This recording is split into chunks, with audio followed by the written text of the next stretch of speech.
Steam has a lot of games, a lot of good games, but also a lot of bad. Delving into its projects will leave you sifting through hundreds of titles, scams, cash grabs, asset flips, even just poorly optimized projects. But if you want to find the real gems, the good stuff beneath all the garbage, you'll have to wade through the muck.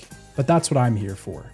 Today, I'm going to be taking another look at 10 of the worst reviewed games on Steam. I chose different projects from among the mixed, negative, and overwhelmingly negatives. If you've seen this series before, then you already know that I try to give each game on this list a fair shake. I attempt to see both the good and the bad with each title. My intention is not just to trash all of these games, but to see where they failed, and maybe where they succeed. Hey Dad, it's me, your favorite son. And today, I'd once again like to talk about bad games.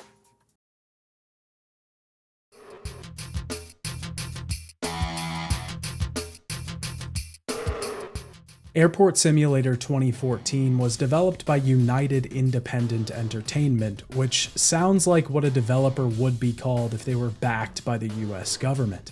It was released on December 19th, 2013 and currently has an overwhelmingly negative status on Steam with 563 reviews, 13% of them being negative. United Independent Entertainment has developed a ton of other games, most of them within the simulator genre. Arctic Trucker Simulator, Woodcutter Simulator 2013, and Military Life Tank Simulator are among the many that they've been behind. Airport Simulator 2014 came out around the same time that simulator games were massive memes, and every other developer was trying to get in on this trend. And you can completely tell that that was the motivation behind this game. It's poorly made, doesn't control very well, and overall doesn't have much to do. A lot of these simulator games still exist. This didn't go away because the meme status of simulator games disappeared, but they certainly aren't as prevalent. Airport Simulator 2014 represents the worst of these games.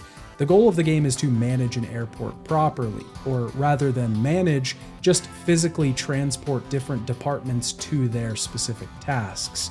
The first thing we do is select a gate for a plane to land in at our airport. We then get a list of tasks that must be completed in a certain time. We then select each task and are put in the driver's seat of the vehicle that will complete that task. We then have to drive these incredibly poorly designed vehicles to the plane and then wait multiple minutes for them to complete their task. Oftentimes we have a list of automated tasks that are just being completed, and we're just forced to sit there waiting for them to finish. Once they are finished, we then take control of the vehicles one by one again to return them to the garage, or in the case of vehicles like the bus, take them to the gates to drop off their payloads. For completing these small tasks, we earn a certain amount of money, and this money can then be used to upgrade vehicles. But of course, the game is artificially elongating an already boring idea by making each vehicle at each gate a separate upgrade. Clearly, the main problem with this game is that it's just so low effort and so boring.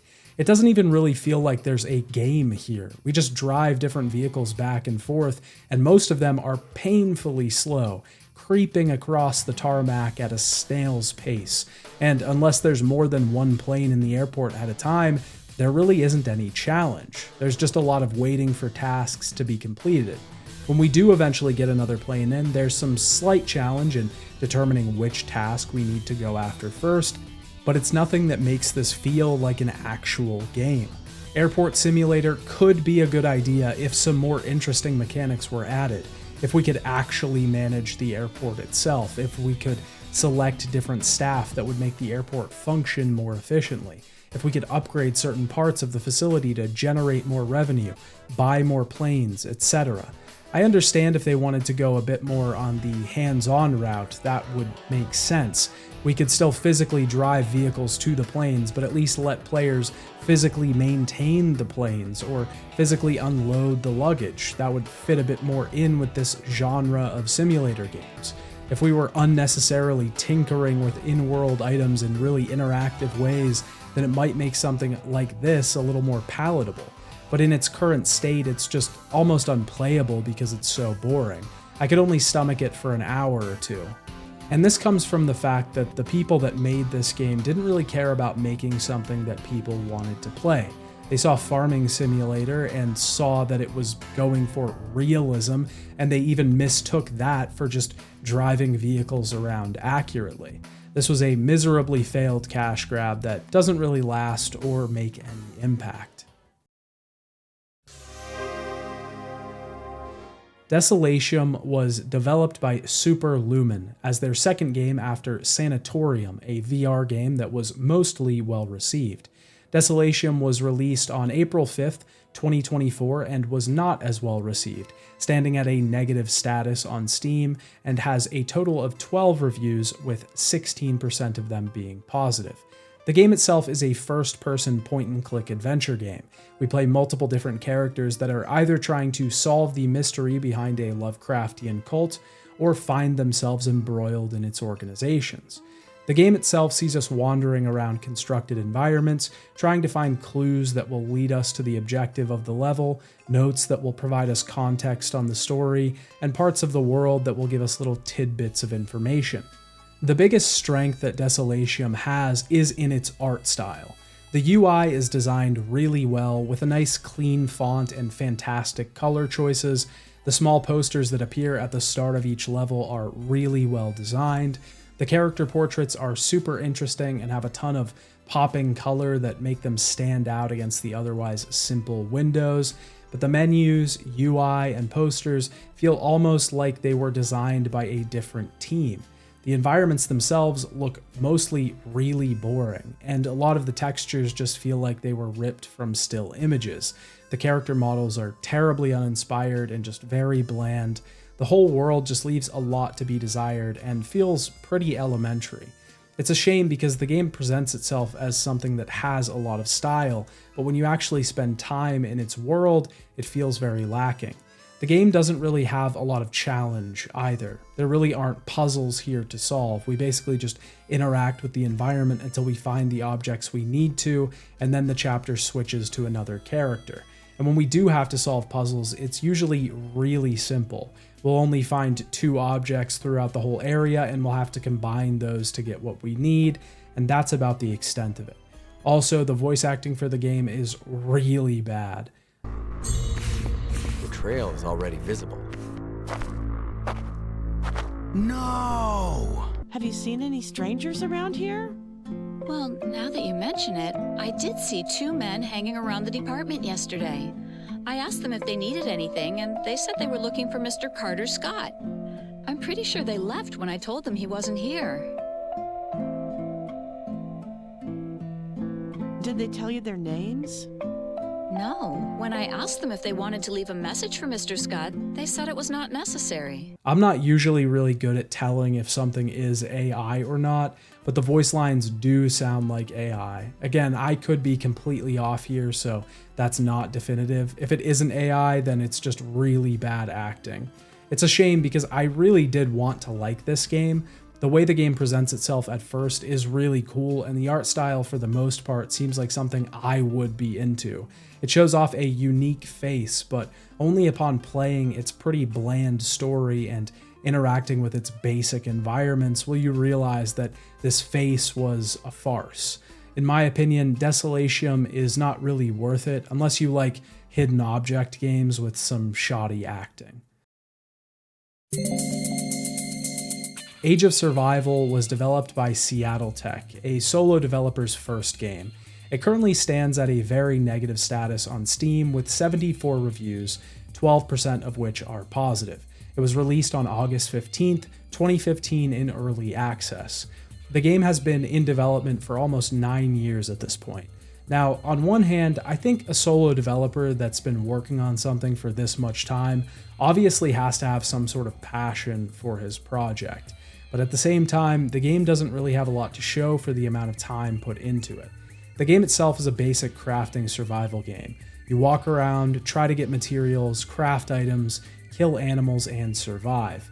The crafting system is a basic one, with a 3x3 grid that lets you input items into its slots.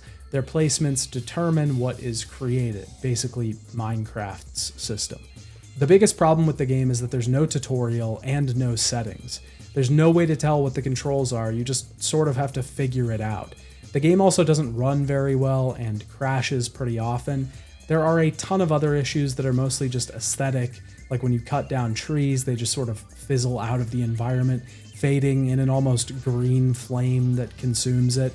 This happens with rocks and animals, just about everything that you harvest. The game just doesn't really have much to set it apart, to be honest. It feels like an unfinished project that came out in 2015, and the development has taken so long that this idea isn't even really that interesting anymore. That being said, there was one aspect of the game that I did have fun with. When you hit animals to kill them, they almost always ragdoll in the most ridiculous way. Running around the environment punching animals was easily the best part of the game.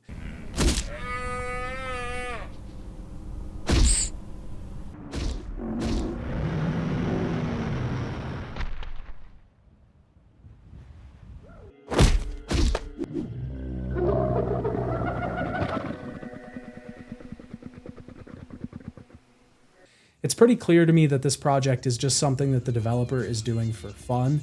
They've been clear in their updates about the fact that most of the project uses free assets from the Unity store, and the game has been made using Blueprint, which is a node system that Unreal Engine has that allows users a simpler way to interact with programming rather than actually writing code.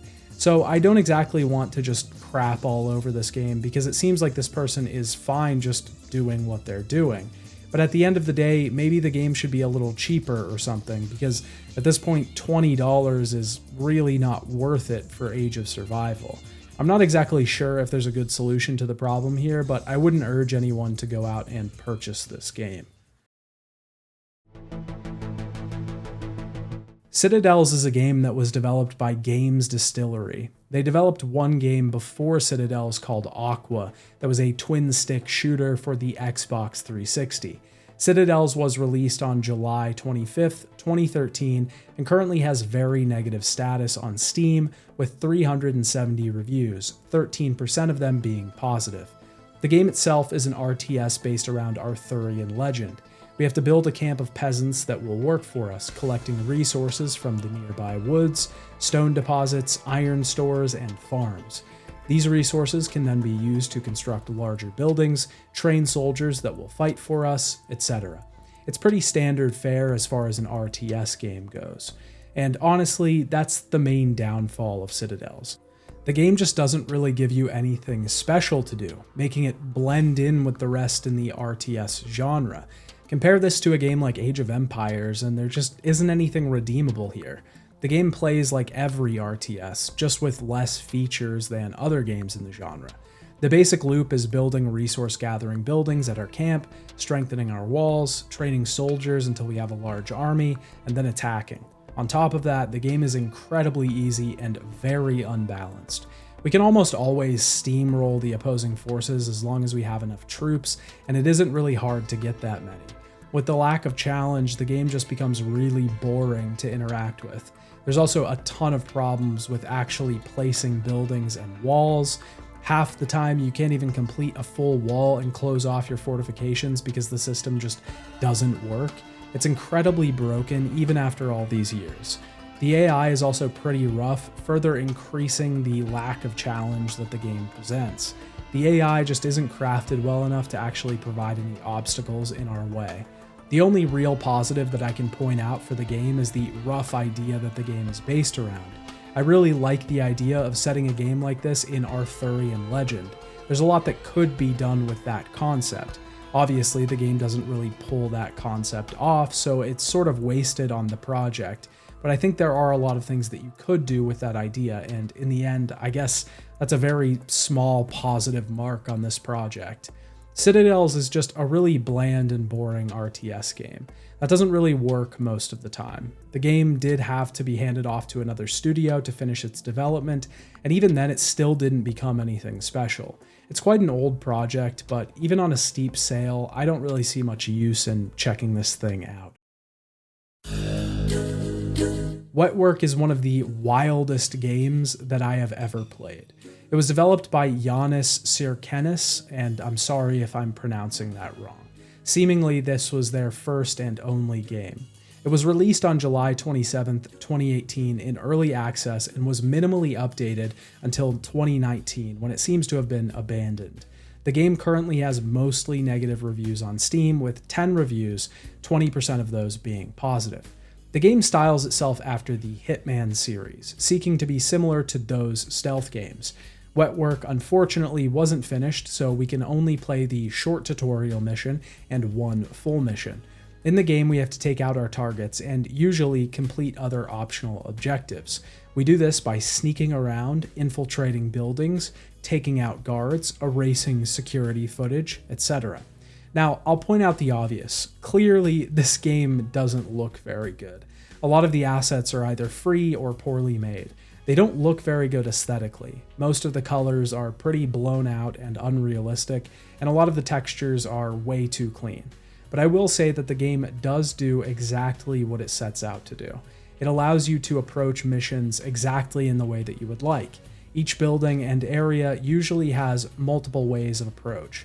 For example, the target in the main mission can be found wandering around his house if he isn't warned before we get to him.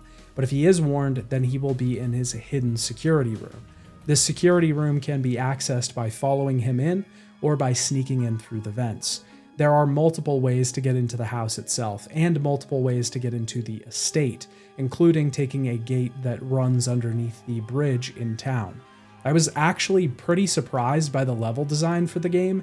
Now, that isn't to say that the levels are perfect. Certain rooms are made way too small to even traverse, some doors close off other parts of the room. There are a lot of problems. But looking at the game first, I just assumed the entire thing would be terrible.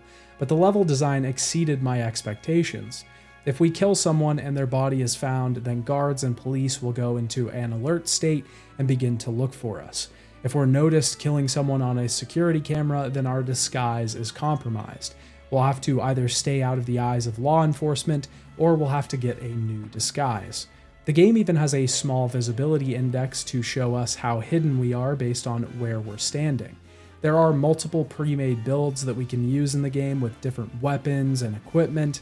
We can use a silenced pistol, a sniper rifle, an assault rifle, even explosives or syringes to take out our foes. As bad as the game looks on the outside, it does have some pretty cool things going for it, and I feel it's definitely necessary to note those strengths that the game brings to the table.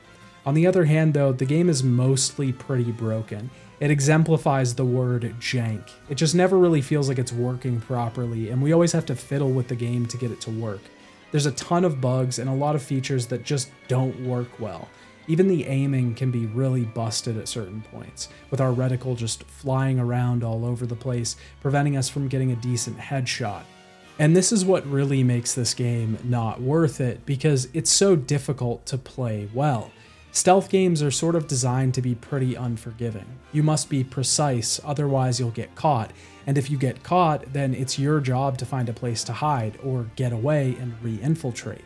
But for this system to work, you have to have the ability to be precise. If you don't have that ability in the first place, then getting caught feels like the system's working against you rather than you making mistakes and paying for them. And the game is just wild. The stealth animation for the character just looks absolutely insane. Wetwork lets you become a true creep. Obviously, the game has real problems, but I do think that if the game continued to be updated and it had actually become fully playable, it would have been this weird kind of goofy stealth game. It hasn't been updated in 5 years, so obviously that isn't going to happen, and in the end, I don't think I would really recommend Wetwork to anyone in its current state because there really isn't that much content and it's kind of broken, but I can at least respect what the developer was going for here. Rocksmith Plus was developed by Ubisoft, specifically Ubisoft San Francisco.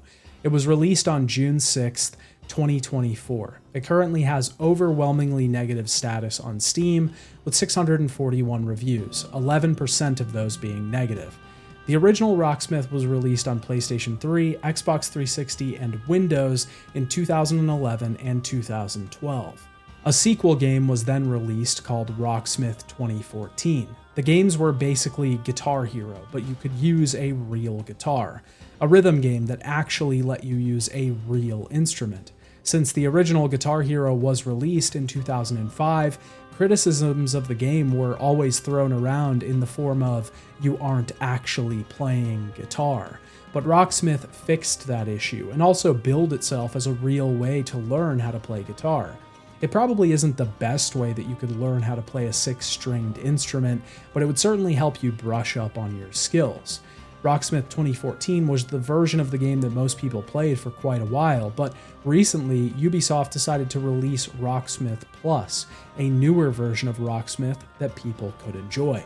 The game itself actually plays pretty well. This was the first time that I really played a Rocksmith game. I always wanted to play Rocksmith back when it was released, but it ended up being one of those games that passed me by for one reason or another. Rocksmith Plus has a library of songs available to you and even provides the ability for you to use a piano or a bass guitar. You can slowly increase the difficulty of the song on a slider rather than just 3 or 4 difficulty options. With the increase of the slider, more advanced techniques are added, so you know exactly what you're getting into. The game also provides you with some features to help you fix the mistakes that you made during the song. It will hammer in these points that you need to improve on so that the next time you play, you can really nail it. The training features will even speed up the song more as you get more notes correct. It does feel like the game is trending more towards being an actual way to learn an instrument rather than just a fun rhythm game, for better or worse. As someone who hasn't had a lot of experience with the Rocksmith series, I didn't mind this game that much. From a design perspective, it's pretty well done, though I am particularly shit at playing guitar. Maybe if they made something like this for the drums, then I'd be really into it. But overall, the game isn't bad. It works well, the hit registration is functional, there's a decent amount of songs, and honestly, the fact that I get to play along to some D'Angelo makes me happy. But they don't have me in those dreaming eyes of mine, so that's a negative mark, to be honest. In all seriousness though, the game is actually good, and it works, which is kind of rare for this series. But if I'm saying all of this, why does Rocksmith Plus have such a negative rating? Well, Rocksmith Plus is actually free to play. Well, that's what it says on the Steam store page anyways, but you actually have to pay a subscription fee to play the game. It costs $20 a month to be able to play Rocksmith Plus. You can save some money by paying for your subscription annually, but with this, it's still $7 a month, which frankly is too much to just play a game, unless it's an MMO or something. To be honest, this is just incredibly predatory in my opinion, and it isn't really surprising coming from Ubisoft. The main reason that it's predatory is that they're banking on people forgetting that they've subscribed to the game. People will forget and in a year will be charged another $83. Even if they don't entirely forget, they might subscribe for a month, only play it a couple times, and then come back to it in 6 months. But by then they've paid $120 for a game that they've barely even seen. It's a ridiculous thing to do to a series, especially when the fans of this series were so invested. Rocksmith is one of those games that people play for a really long time, a small but dedicated community. And this isn't even the worst of it. Shortly before the game was released, Ubisoft delisted Rocksmith 2014 from Steam, so you can't even buy it anymore if you want to.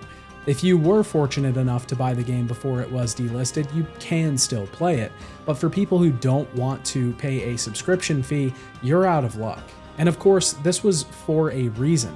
They didn't want people flocking to the old version when they realized how bad the pricing model for the new game was.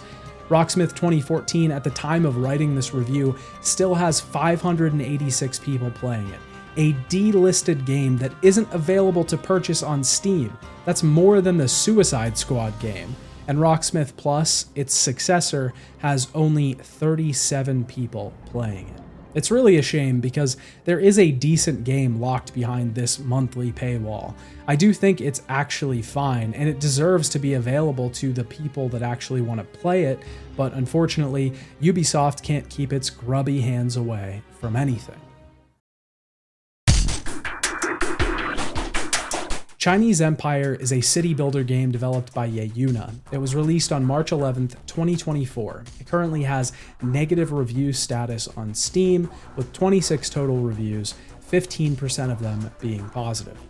The game is a very simple city builder, but the hook of this game is that it's set in a Chinese landscape. Our overall goal is to create a profitable economy by organizing workers and building structures.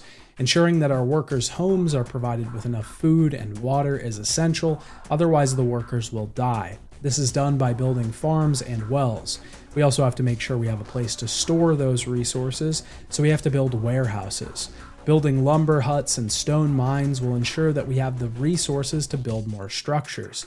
The better our economy is, the more roads we can build to expand our settlements. This is kind of the big idea of Chinese Empire, that roads reflect wealth, and we can't truly expand until our economy flourishes. Now, I've played a ton of builder/simulation games, but Chinese Empire is really lacking in features, and on top of that is incredibly broken. It lacks in features because, like a lot of other games on this list, it just doesn't have enough to compete in the modern landscape of this genre.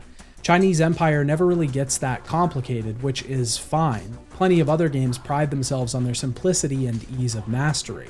There's a place that's carved out for these games, projects that are simple to understand but incredibly intuitive. Chinese Empire barely explains itself and is very difficult to interface with, so it doesn't quite fit in there.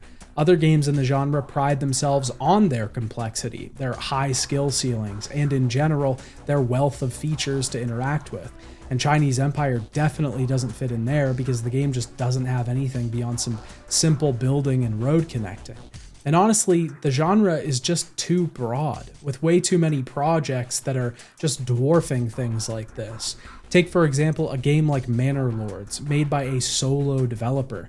Manor Lords allows you to craft a medieval city, manage your settlers, build armies, and eventually expand into other areas. It has a wild amount of features, but it's incredibly easy to understand for someone that isn't familiar with the genre.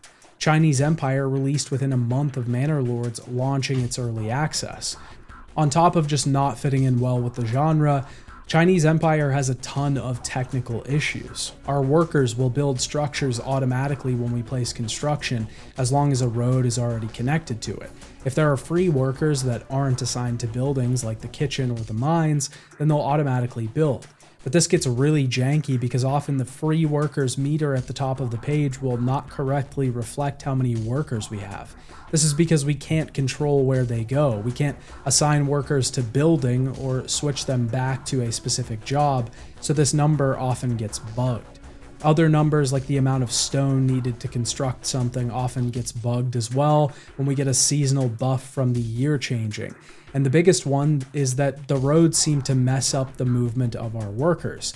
The game tells us right from the beginning that constructing roads will make workers move faster across the landscape, but this isn't really true, because the game can't calculate movement quickly enough, so it leaves workers moving along these little sections of road, stopping and then moving again, causing an incredibly slow supply chain, even if we have the game speed maxed out.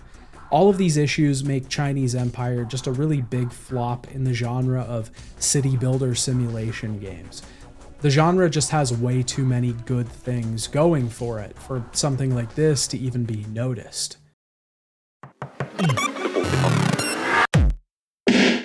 3D Bridges is a game developed by Robert Dahlenberg. It was released on March 24th, 2015. It currently has a negative review status on Steam with 18 reviews, 16% of them being positive. The game itself is a sandbox bridge builder. We have to construct structurally sound bridges so that they can handle the weight of a truck that is sent across them. We've all probably played a game like this at some point. I remember in my early days playing something like this on Cool Math Games or CrazyMonkeyGames.com. These games were a pretty simple concept and a pretty fun way to pass the time. 3D Bridges takes this concept, makes it terribly ugly, and incredibly complicated. I mean, just look at the interface here. It looks more like we're in an early 2000s design software rather than a video game. The controls for the game are just so difficult to get used to, moving up and down layers with the scroll wheel and holding both mouse buttons to zoom in and out. It takes a lot of fiddling with to get it to actually work. And once you do finally get it to work, it's not like you get some grand reward, it's really just a boring bridge builder. The game also looks terribly ugly, even for 2015. The UI is just so gaudy. There's like 10 different fonts on the screen at all times. Each button has a different text style for some reason. I will give the game props for allowing you to actually drive the truck you have to pass over the bridge, because a lot of these games were just automated once you pressed start. This gives you a little bit more control over the testing and the outcome of the level, but there honestly isn't too much to say about this game at the end of the day. It isn't great, it's hard to use, it looks terrible, it's just a very misguided attempt at making a fun bridge builder. It goes way too far in the direction of engineering program rather than fun game. The Last Hunt is a game developed by Chicken Pig Software, who have developed a few other games that look just as awful as this one. It was released on February 22nd, 2018. It currently has negative review status on Steam, with 11 total reviews, 18% of them being positive. The game itself is a top-down zombie shooter where we blast through hordes of the undead, seeking a way out of this nightmarish world. The game doesn't really have any story other than the loading screen text, which is also in Japanese at the bottom for some reason.